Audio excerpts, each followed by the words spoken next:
Right, later in the show, I'm talking to Shingo Yamagami, Japan's forceful and charismatic ambassador in Canberra.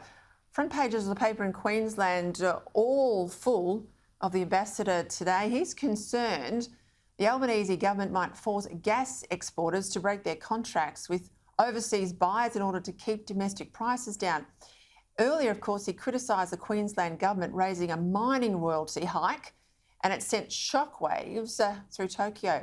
Now, I'm all in favour of big companies paying their fair share of tax, absolutely, and appreciate how transfer pricing and other devices can be used to dud ordinary citizens who then have to pay more. But it's a bit rich for a Labor government to keep demonising the fossil fuel industries they rely on for revenue to fund social spending in the budget, particularly with the Treasurer and the PM crowing that higher prices for these very exports today are helping save their budget bacon. The problem here is not that gas is being stolen, they say, by greedy foreign companies. These are all legitimate contracts. These companies invested tens of billions of dollars in Australia and negotiated at a time when good prices with overseas buyers were rewarded.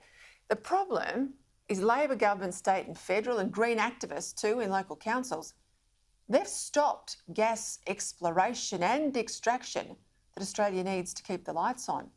And we need power 24/7, baseload power 24/7, not just when the wind's blowing and the sun's shining. And that's why more renewables in the grid mean we need more gas to keep the grid operational. Rather than punish companies who've acted inside our rules, let's just grow a spine and get back to being a country and use what we've been so blessed to have in the ground for our own prosperity and our own energy security.